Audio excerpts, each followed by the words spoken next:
नमस्कार, आदाब, सत श्री अकाल। मैं आपका दोस्त निशांत और आज मैं आप लोग के बीच में पोक्सो एक्ट 2012 से संबंधित एमसीक्यू लेकर आया हूं। एग्ज़ाम में बिल्कुल ऐसा ही सवाल पूछे जाएंगे और मैं कॉन्सेप्ट आपको मैं यहां पे क्लियर करता चला जाऊंगा। ठीक है, तो अभी हम लोग फ़िलहाल पहले प्रश्न की ओर चलते हैं और आपके सामने ये पहला प्रश्न लैंगिक अपराधों से बालकों के संरक्षण अधिनियम 2012 के अंतर्गत जो कोई किसी बालक पर लैंगिक उत्पीड़न करेगा उसे कितनी अवधि के कारावास की सजा दी जाएगी। यहाँ पे ध्यान से देखिएगा कि लैंगिक अपराधों से संबंधित है ना, तो लैंगिक अपराधों से जो भी अपराध किया जाएगा तो आप लोग बताएंगे इसका आंसर क्या होगा। ऑप्शन ए 1 वर्ष और जुर्माना, 3 वर्ष और जुर्माना, 5 वर्ष और जुर्माना, 7 वर्ष और जुर्माना। तो अपना राइट आंसर देंगे और जो यहां पे जो आपका सही आंसर हो जाएगा ऑप्शन 3 हो जाएगा। ओके, अब हम लोग दूसरे प्रश्न की ओर चलते हैं। पोक्सो अधिनियम के अनुसार बच्चा क्या है? पोक्सो अधिनियम के अनुसार बच्चा क्या है? ऑप्शन ए 18 वर्ष से कम आयु का कोई भी व्यक्ति, ऑप्शन बी 16 वर्ष से कम आयु का कोई भी व्यक्ति, ऑप्शन सी 14 वर्ष से कम आयु का कोई भी व्यक्ति, या ऑप्शन डी 10 वर्ष से कम आयु का कोई व्यक्ति।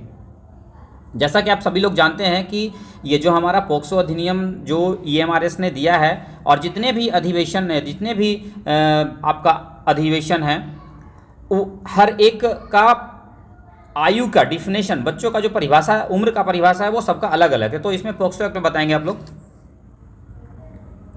इसका जो राइट आंसर हो जाएगा आपका 18 वर्ष से कम आयु का कोई भी बच्चा। ओके, अब हम लोग तीसरे प्रश्न की ओर चलते हैं। पोक्सो एक्ट कब लागू किया गया?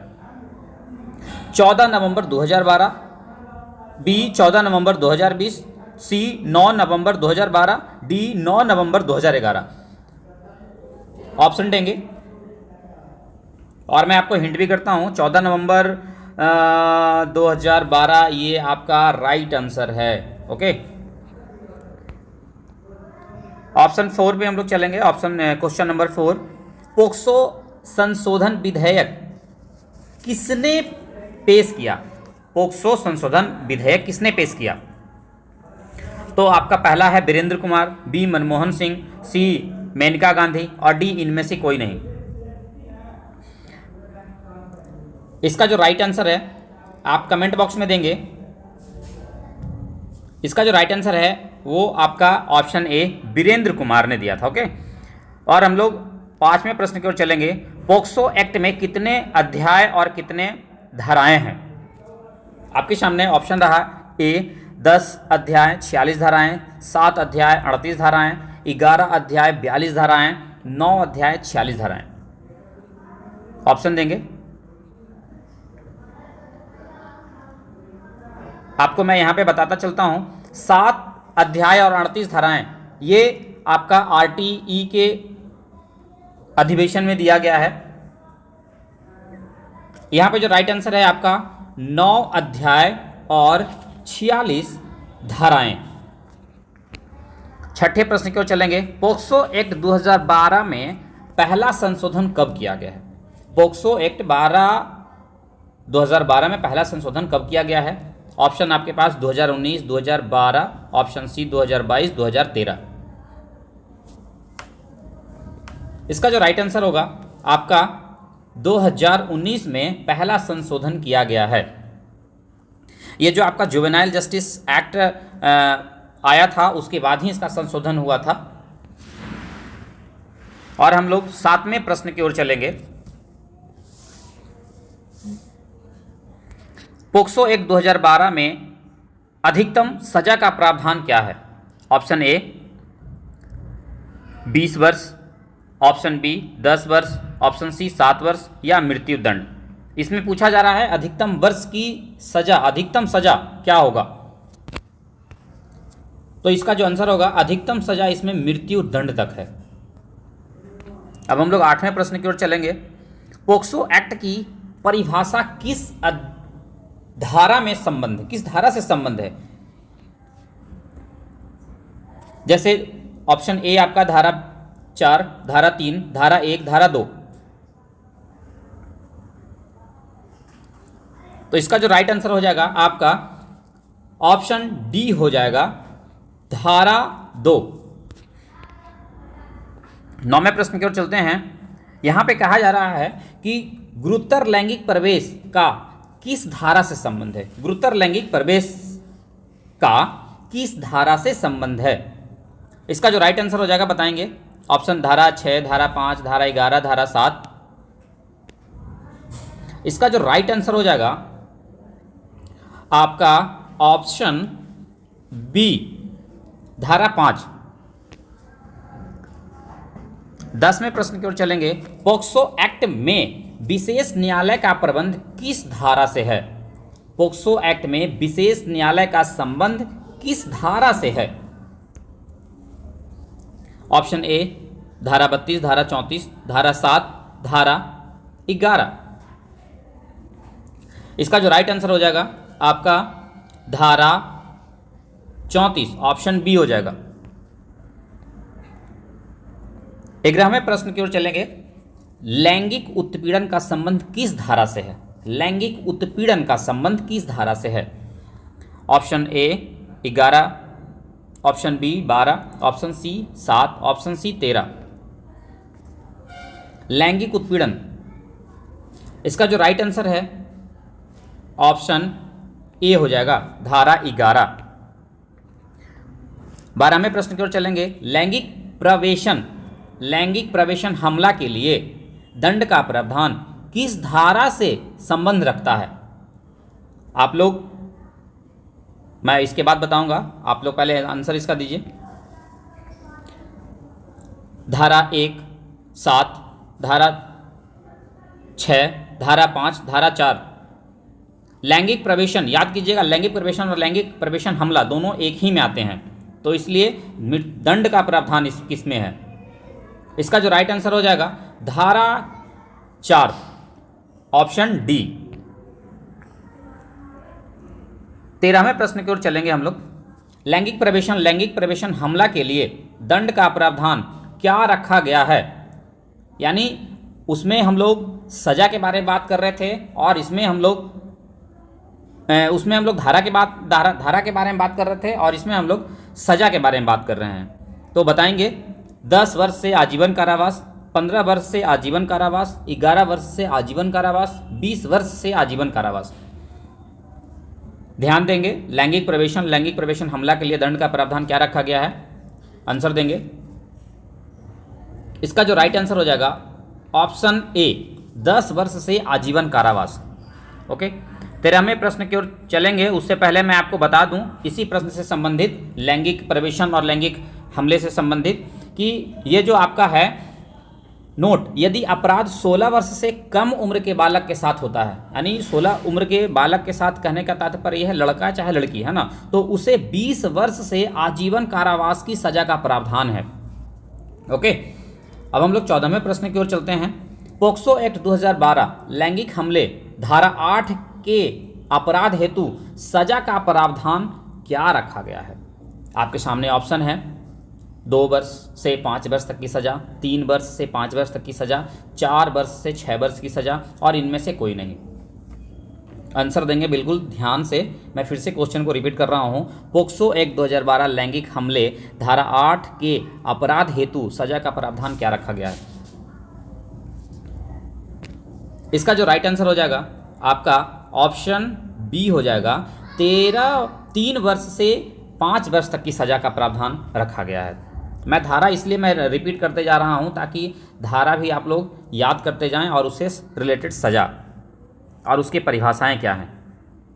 15वें क्वेश्चन की ओर मैं चलता हूं। बालक का मेडिकल टेस्ट किस धारा के अंतर्गत किया जाता है। बालक का मेडिकल टेस्ट किस धारा के अंतर्गत किया जाता है। ऑप्शन 27, धारा 27, धारा 28, धारा 29, इनमें से कोई नहीं। इसका जो आंसर होगा बताइए। इसका जो राइट आंसर हो जाएगा धारा 27, ऑप्शन ए। 16वें प्रश्न की ओर चलते हैं हम लोग। धारा 45 के तहत, धारा का जिक्र मैं इसलिए करता जा रहा हूं ताकि धारा भी याद हो जाए और उससे संबंधित पॉइंट्स भी। धारा 45 के तहत नियम बनाने की शक्ति किसे प्राप्त है।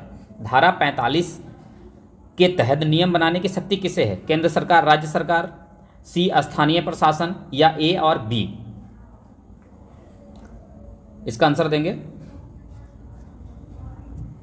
इसका जो राइट आंसर हो जाएगा ऑप्शन डी,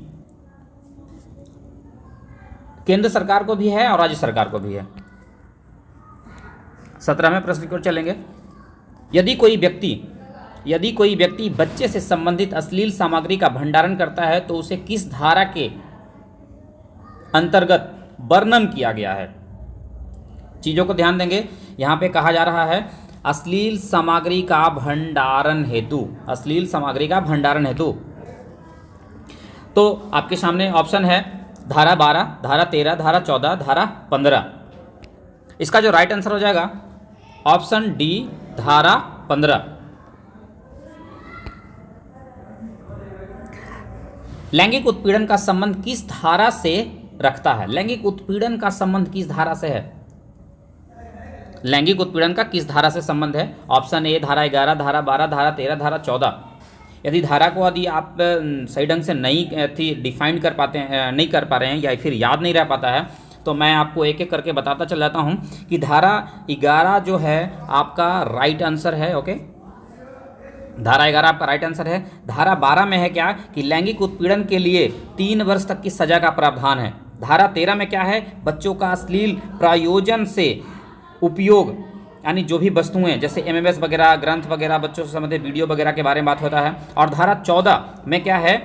अश्लील प्रयोजन हेतु दंड का प्रावधान किया गया है।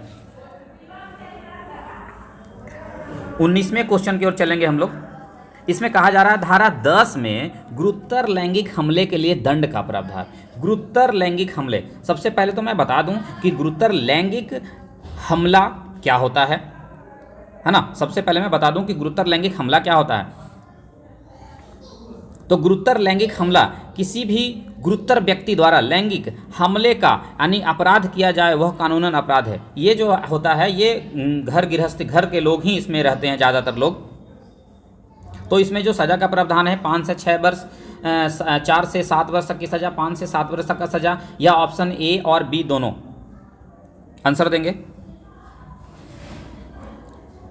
इसका जो राइट आंसर हो जाएगा आपका ऑप्शन सी, ऑप्शन सी, 5 वर्ष से 7 वर्ष तक का सजा। 20वें प्रश्न की ओर चलेंगे।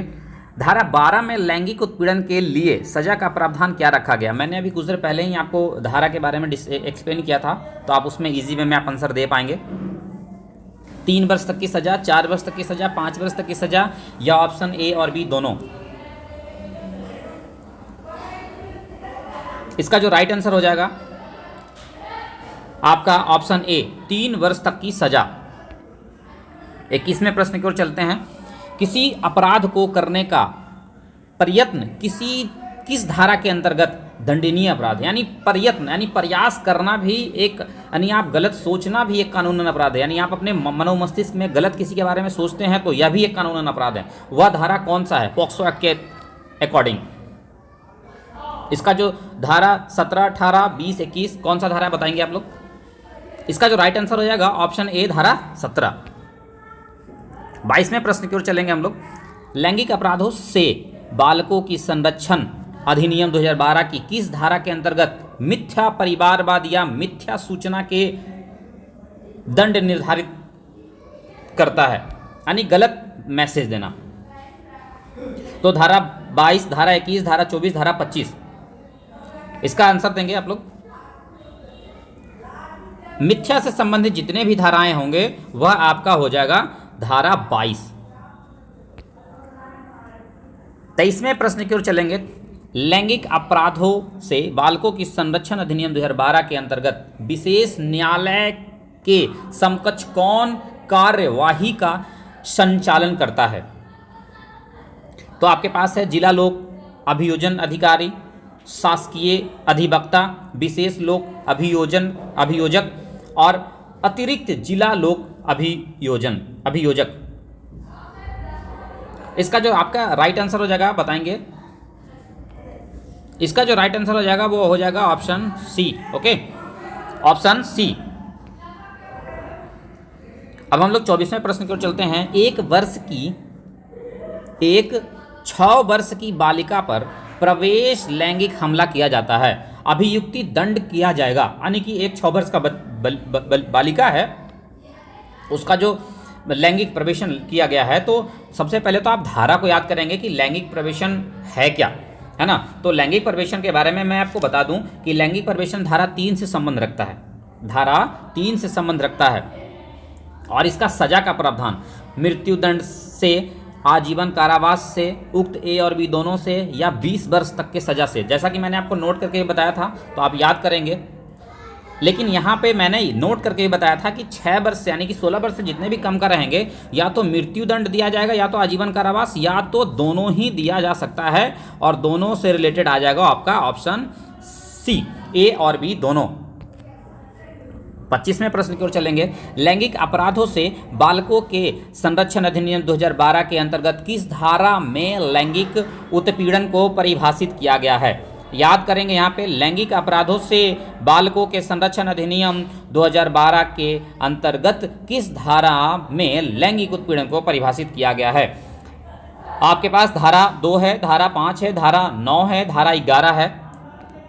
ध्यान देंगे, आपका जो ऑप्शन हो जाएगा, आंसर जो हो जाएगा वो आपका धारा 11 हो जाएगा। लैंगिक अपराधों से संबंधित जितने भी धाराएं आएंगे, लैंगिक उत्पीड़न से संबंधित आएंगे, वो धारा 11 में आएंगे। ओके, तो अब हम लोग 26वें प्रश्न की ओर चलते हैं। बालक की अश्लील सामग्री का वाणिज्यीकरण यानी प्रयोजन के लिए भंडारण हेतु दंड, यानी कि जो गंदे जो डीवीडी बैग कैसेट वगैरह जो आते थे, उन लोगों का भंडारण करना भी एक जुर्म है। और उस जुर्म के लिए कितने दंड का प्रावधान पोक्सो एक्ट के अधीन किया गया है? तो बताएंगे इसका ऑप्शन। न्यूनतम 1 वर्ष, 2 वर्ष, 3 वर्ष, 5 वर्ष।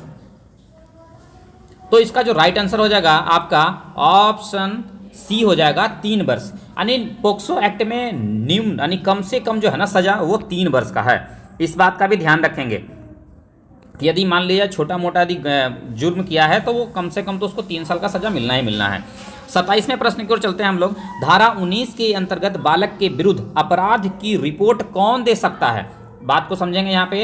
यदि किसी बच्चे के साथ गलत हुआ है तो रिपोर्ट कौन दे सकता है? केवल बालक का संरक्षण, केवल बालक के माता पिता, केवल बालक के रिश्तेदार, कोई भी व्यक्ति जो अपराध की जानकारी रखता हो, है ना। तो यहाँ पे थोड़ा सा दिमाग लगाएंगे और सही आंसर देंगे। यहाँ पे जो आपका ऑप्शन हो जाएगा वो हो जाएगा option D. Okay, option D हो जाएगा। कोई भी व्यक्ति जिससे जानकारी होगा बच्चों के बारे में, वो कोई भी जाकर के निजी थाना में वो मैसेज कर सकता है।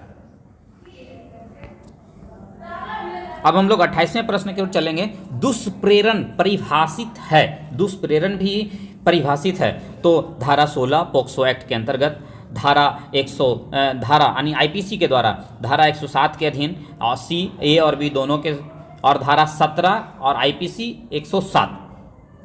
कौन सा होगा बताएंगे आप लोग, आंसर देंगे।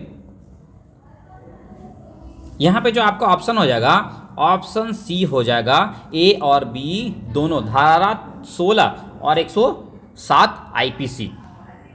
अब हम लोग 29वें प्रश्न की ओर चलेंगे और इसमें मैं बहुत ही परिभाषित करके कहा गया है, ख के स्तन को स्पर्श करता है, ख की आयु 18 वर्ष से कम है, क दंडित किया जा सकता है, क दंडित किया सकता है। और याद करेंगे कि ये किस धारा से संबंध रखता है। तो ये जो है आपका लैंगिक हमला यानी धारा 7 से संबंधित है। ये जो है आपका धारा 7 से संबंध रखता है, धारा 7 से संबंध रखता है। ओके, और इसका जो आंसर होगा आप लोगों के बीच बताएंगे, याद करेंगे। इसका जो है ना, इसका भी आपका कम से कम 3 वर्ष का ही सजा का प्रावधान किया गया है। ओके, 30वें प्रश्न की ओर चलेंगे हम लोग। विशेष न्यायालय पदाविहित कौन करता है ना। तो आपके पास आंसर है, ऑप्शन है राज्य सरकार, उच्च न्यायालय के मुख्य न्यायाधीश के परामर्श से, उच्च न्यायालय का मुख्य न्यायाधीश, या ए और बी दोनों, या ए और बी। तो इसका जो राइट आंसर है बताएंगे। इसका जो राइट आंसर हो जाएगा आप लोग को बीच में, वो हो जाएगा ऑप्शन ऑप्शन ए हो जाएगा। ओके, ऑप्शन ए हो जाएगा, ऑप्शन ए। इसमें क्या है ना कि राज्य सरकार में यदि राज्य में किसी प्रकार का कोई घटना होता है तो उच्च न्यायालय के मुख्य न्यायाधीश से परामर्श यानी डिस्कशन करेगा कि क्या करना है, तभी जाकर के इस पर कोई भी काम कर सकता है। 31वें प्रश्न की ओर चलेंगे हम लोग। अधिनियम के अंतर्गत लैंगिक उत्पीड़न हेतु दंड विहित है। मैंने इस प्रश्न को भी करवा दिया है, लेकिन मैं कुछ क्वेश्चंस को इसलिए दोबारा डाला हूं दूसरे लैंग्वेज में, ताकि आप फिर उसको कंफ्यूज करें और कंफ्यूज करने के बाद सही आंसर दे पाएं। ओके, तो अधिनियम के अंतर्गत लैंगिक उत्पीड़न हेतु दंड विहित है। ऑप्शन, जिसकी अवधि 3 वर्ष से कम हो, जिसकी अवधि 1 वर्ष से 1 वर्ष तक की हो, जिसकी अवधि 2 वर्ष तक की हो, जिसकी अवधि 6 माह हो सकेगी। इसका जो राइट आंसर है आपका 3 वर्ष, यानी मिनिमम लैंगिक उत्पीड़न है ना, मिनिमम जिसकी अवधि 3 वर्ष तक की होगी, यानी सजा का जो भी प्रावधान है ना लैंगिक उत्पीड़न में वो 3 वर्ष तक होगा। लैंगिक अपराधों से बालकों के संरक्षण अधिनियम 2012 के अंतर्गत विशेष न्यायालय अपराध का संज्ञान लेने के कितने दिन के अंदर विचार पूर्ण करने का प्रयास करेगा? यानी कितना, यानी कि कोई भी अपराध यदि हुआ है उस जिले में तो वह कितने दिन में सॉर्ट आउट कर लिया जाएगा। तो मिनिमम इसमें जानते हैं स्पीड ट्रायल करवा करके कम से कम आपको कम से कम जितना समय लगे और ज़्यादा से ज़्यादा आपको 1 साल के अंतर्गत में, यानी 1 साल के अंदर में ही आपको सारा का सारा रिपोर्ट देना ही देना होगा, केस को खत्म क्लोज करना होगा। अब हम लोग 33वें प्रश्न की ओर चलते हैं। विशेष लोक अभियोजन की नियुक्ति कौन करता है ना? सही से क्वेश्चन को पढ़ेंगे। राज्य सरकार, ऑप्शन बी केंद्र सरकार, ए और बी दोनों है ना। अभियोजन निदेशक इसका आंसर बताएंगे। इसका जो राइट आंसर हो जाएगा राज्य सरकार। इसका जो राइट आंसर है वो राज्य सरकार। बालक की चिकित्सीय परीक्षा का प्रावधान अधिनियम के किस धारा में है? धारा 26, धारा 27, धारा 28, धारा 29। इसका जो राइट आंसर है वो बी धारा 27। लैंगिक अपराधों से बालकों के संरक्षण अधिनियम 2012 के अंतर्गत किस धारा में बालकों को विधिक व्यवसायी की सहायता लेने का अधिकार दिया गया है? ऑप्शन ए धारा 41, धारा 39, धारा 43, धारा 40। इसका जो राइट आंसर है वो आपका हो जाएगा धारा डी 40। 36वें प्रश्न की ओर चलेंगे हम लोग। बालक का उपयोग अश्लील प्रयोजन के लिए किया जाना किस दंड के अंतर्गत दंडनीय अपराध है? किस धारा के अंतर्गत दंडनीय अपराध है? Option B 12, 13, 14, 17। इसका जो राइट आंसर हो जाएगा आपका धारा सी। 37वें प्रश्न की ओर चलेंगे। लैंगिक अपराधों से बालकों के संरक्षण अधिनियम 2012 की किस धारा के अंतर्गत किसी अपराध को कारित करने के प्रयास में के लिए दंड निर्धारित है? यानी कौन सा वैसा है जो कि दंड यदि करता है, यदि कोई व्यक्ति यदि अपराध करता है तो उसे दंड दिया जाएगा। इसका जो आंसर है वो आपका हो जाएगा धारा 18, ऑप्शन ए। 38वें प्रश्न की ओर चलेंगे। मृत्यु दंड किस प्रकार के हमले में दिया जा सकता है? मृत्यु दंड किस प्रकार के हमले में दिया जा सकता है? तो आपका है गुरुतर प्रवेश लैंगिक हमला, गुरुतर लैंगिक हमला, लैंगिक उत्पीड़न, उपयुक्त सभी। ऑप्शन देंगे सोच समझकर। इसका जो राइट आंसर हो जाएगा वो आपका हो जाएगा ऑप्शन ए गुरुतर प्रवेश लैंगिक हमला। 39वें प्रश्न की ओर चलेंगे हम लोग। लैंगिक अपराधों से बालकों के संरक्षण अधिनियम 2012 के अंतर्गत बालक का कथन अभिलिखित किस धारा के अंतर्गत किया जाता है? यानी बालक का जो कथन है वो किस धारा के अंतर्गत लिखा जाता है पॉक्सो एक्ट में? धारा 22, धारा 24, धारा 26, धारा 28। इसका जो राइट आंसर हो जाएगा आपका धारा बी, धारा 24 के अंतर्गत लिखा जाएगा, धारा 24 के अंतर्गत लिखा जाएगा। ओके, 40वें प्रश्न की ओर चलते हैं। मेरे प्यारे भाई एवं बहनों, मैं आप लोगों से चाहूँगा कि यदि आप इस वीडियो को देख रहे हैं तो मैं ज़रूर चाहूँगा कि आप लाइक और सब्सक्राइब करें। और मैं बिना टाइम गवाए हुए, मैं ज़्यादा से ज़्यादा, मेरा फोकस होता है कि मैं आपको ज़्यादा से ज़्यादा कम टाइम में ज़्यादा क्वेश्चन करवाऊँ। और काफ़ी मैं स्पीड भी पढ़ाता हूँ, स्पीड रीड भी करता हूँ। तो मैं चाहूँगा कि आप लोग प्लीज़ इस चैनल को लाइक, सब्सक्राइब और फॉलो ज़रूर करें और कमेंट जरूर करके बताइए कि आपका कितना नंबर आया है। 40वें प्रश्न की ओर चलते हैं। लैंगिक अपराधों से बालकों के संरक्षण अधिनियम 2012 के अंतर्गत किस धारा में दुष्प्रेरण के लिए दंड किया जाता है? आपके पास धारा 14 है, धारा 17 है, धारा 18 है, धारा 16 है। इसका राइट आंसर देंगे। इसका जो राइट आंसर है धारा 17, धारा 17 में है इसका। 41वें प्रश्न की ओर चलेंगे। इस अधिनियम के अधीन बालक के विरुद्ध कथित अपराध का सूचना जानकारी रखने वाला व्यक्ति किसे देगा? यानी कहने का मतलब है कि यदि कहीं किसी पे, किसी भी एरिया में, यदि हमारे आंखों के सामने में यदि इस प्रकार का कोई जानकारी यानी कि घटना घटा है और मुझे जानकारी है, तो मैं कहाँ नोटिस करवाऊंगा? ओके, तो विशेष किशोर पुलिस यूनिट को, स्थानीय पुलिस को, ऑप्शन सी या बी दोनों, या न्यायालय को। तो आपको इसमें आंसर बताना है, सही आंसर को बताना है। आंसर आपका हो जाएगा सी, ए और बी, ए और बी दोनों हो जाएंगे। किशोर यूनिट यानी छोटा जो पुलिस से संबंधित है, तो आप वहाँ पे मैसेज कर सकते हैं। और यदि आप स्थानीय पुलिस में जाते हैं तो एक स्थानीय पुलिस में बालकों से संबंधित केस को देखने का काम करते हैं। धारा 25 के अंतर्गत, धारा 25 के अधीन बालक के कथन को अभिलिखित करता है।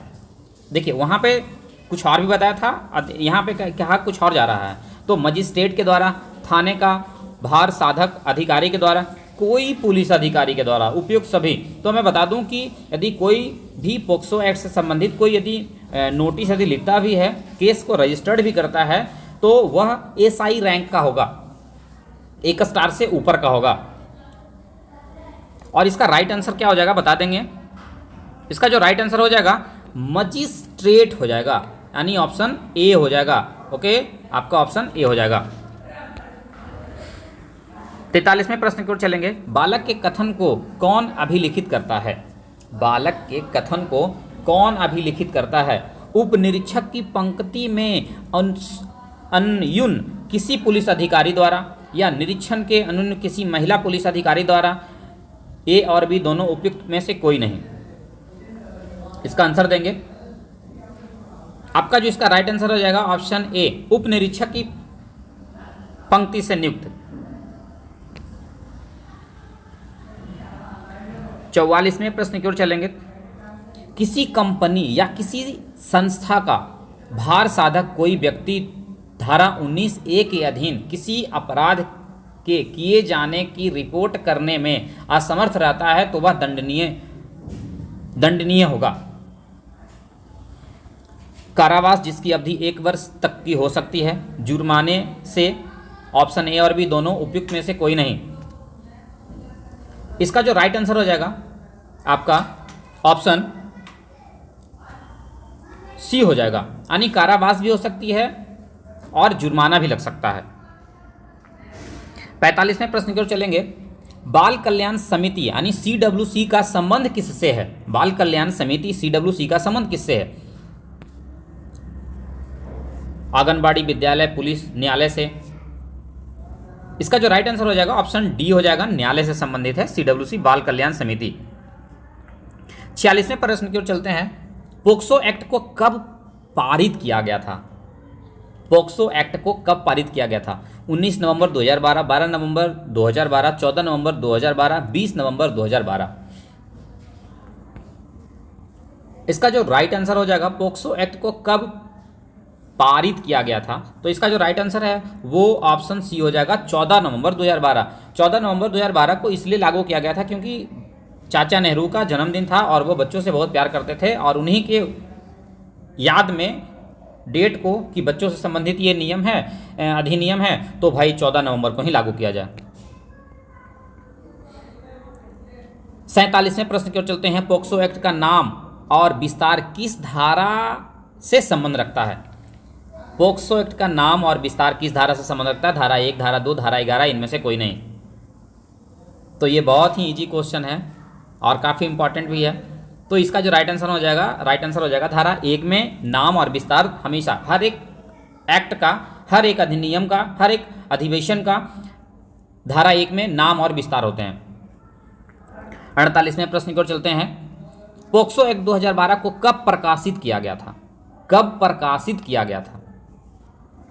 14 नवंबर 2012, 1 अप्रैल 2010, 1 नवंबर 2007, 5 मार्च 2007 या 9 नवंबर 2012। तो यहाँ पे ध्यान देंगे कि पोक्सो एक्ट को कब प्रकाशित किया गया था। ओके, पोक्सो एक्ट को कब प्रकाशित किया गया था?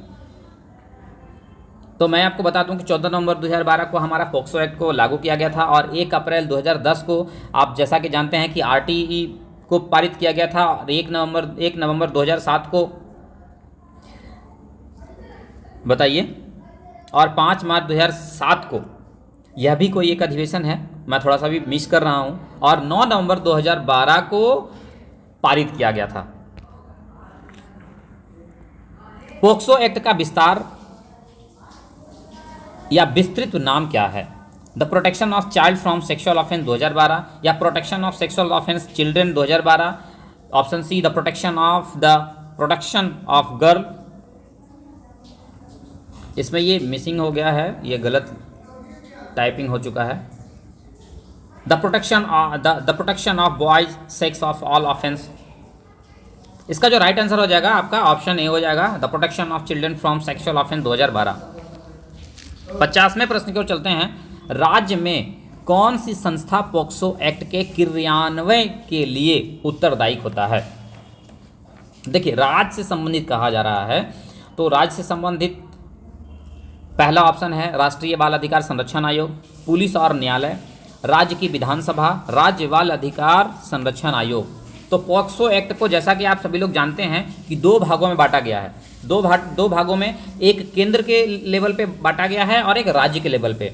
तो राष्ट्र पे लेवल पे जो भी घटनाएं घटती हैं वो राष्ट्र देखेगा। राष्ट्र यानी कहने का मतलब है कि राष्ट्र ने नियम बनाया, सांसद के द्वारा बना हम लोग का। और राज्य बालक अधिकार यानी राज्य से संबंधित है तो राज्य बाल, यानी इसका हो जाएगा राज्य बाल अधिकार संरक्षण आयोग, ऑप्शन डी। 91वें प्रश्न की ओर चलेंगे हम लोग। पोक्सो एक्ट में निम्न में से कौन शामिल नहीं है? निम्न में से कौन शामिल नहीं है? उत्पीड़न, लैंगिक, अश्लील सामग्री का प्रसारण व संग्रह, बाल श्रम या गुरुतर लैंगिक। इसका जो राइट आंसर हो जाएगा वो ऑप्शन सी, यानी कि बाल श्रम जो है पोक्सो एक्ट से संबंधित नहीं है, क्योंकि लैंगिक उत्पीड़न धारा 11 में है। अश्लील सामग्रियों का जो भंडारण है वो आपका प्रसारण और संग्रह धारा 15 में है, और गुरुतर लैंगिक हमला आपका धारा 9 से है, तो बाल श्रम से नहीं है। पोक्सो एक्ट कैसा अपराध है? पोक्सो एक्ट कैसा अपराध है? संज्ञेय अपराध है, गैर संज्ञेय अपराध है, ए और बी दोनों है, इनमें से कोई नहीं। तो जैसा कि आप लोग जानते हैं कि पोक्सो एक्ट जो है वो संज्ञेय अपराध है, यानी पोक्सो एक्ट पर यदि किसी पे मुकदमा आदि हो जाता है तो पुलिस डायरेक्ट जाएगी और उस आदमी को, उस बंदे को डायरेक्ट थाना में ले आएगी और उसके बाद बात विचार होगा। किसी प्रकार का कोई, यानी कोर्ट से नोटिस लेने का कोई ज़रूरत नहीं होता है। 53वें प्रश्न की ओर चलेंगे। लैंगिक अपराधों से बालकों का संरक्षण अधिनियम 2012 में सन 2019 किया गया संशोधन कब से लागू हुआ? यानी कहने का मतलब है कि लैंगिक अपराधों से बालकों का संरक्षण अधिनियम 2012 में सन 2009 में किया गया संशोधन कब लागू हुआ? 15 अगस्त 2009, 16 अगस्त 2009, 1 जनवरी 2020 या 1 दिसंबर 1988। तो मैं यहाँ पे बता दूं आपको कि 1 दिसंबर 1988 जो है यह एड्स दिवस इस दिन मनाया जाता है। ये जो है एड्स दिवस एड्स दिवस है। और आपका जो राइट आंसर हो जाएगा वह 16 अगस्त 2019 को लागू हुआ था। संशोधन 2019 में जो संशोधन हुआ था उसके बाद। अब पोक्सो एक्ट के बारे में लोग जागरूकता के लिए व्यापक अभियान किसके द्वारा चलाया जाएगा? व्यापक अभियान किसके द्वारा चलाया जाएगा? तो यहाँ पे केंद्र सरकार के द्वारा, राज्य सरकार के द्वारा, केंद्र और राज्य दोनों सरकार के द्वारा, या समाज कल्याण संस्था के द्वारा? इसका जो राइट आंसर है देंगे ऑप्शन सी, केंद्र और राज्य सरकार दोनों के द्वारा। क्योंकि मैंने अगले ही क्वेश्चन में बताया था कि 2 पार्ट में पोक्सो एक्ट को डिवाइड किया गया है, एक नेशनल लेवल पे और दूसरा स्टेट लेवल पे। ओके, तो यहाँ पे भी आपका हो जाएगा केंद्र और स्टेट, सेंट्रल एंड स्टेट दोनों। बच्चों का अश्लील प्रयोजन में उपयोग के लिए कार्य जैसे वीडियो, फोटो, एमएमएस सहित ग्रंथ किस धारा का परिभाषा है? ऑप्शन ए धारा 13, धारा 14, धारा 15, धारा 16। इसका जो राइट आंसर हो जाएगा वो आपका धारा 13 हो जाएगा।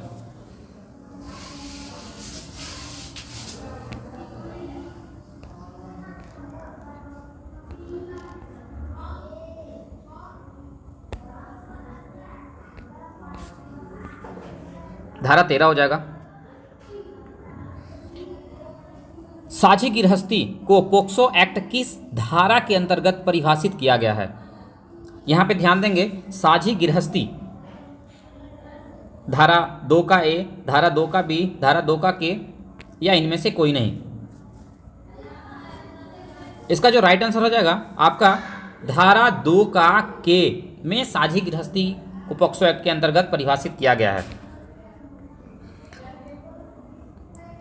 धारा 22 अधिनियम की धारा 3, धारा 5, धारा 7, धारा 9 के अधीन अपराध झूठ परिवाद करेगा या झूठी सूचना उपलब्ध कराएगा किस दंड से दंडित किया जाएगा? यानी धारा जो 22 में इस झूठे रिपोर्ट के बारे में जो दिया गया है, तो इसमें सजा का प्रावधान कितना है ये पूछा जा रहा है। बताएंगे आप लोग?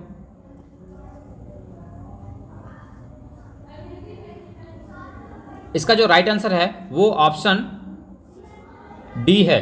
6 माह तक का कारावास और जुर्माना दोनों से ही आपको दंडित किया जाएगा। मैं आप सभी दोस्तों से चाहूँगा कि मैं इसी प्रकार से आप लोग को कंटिन्यू वीडियो इम्पॉर्टेंट वीडियो में लाता रहूँगा। प्लीज़ आप मुझे सपोर्ट करें, लाइक एंड सब्सक्राइब जरूर करें, और यदि किसी प्रकार का कोई सुझाव हो तो आप कमेंट बॉक्स में ज़रूर दें। और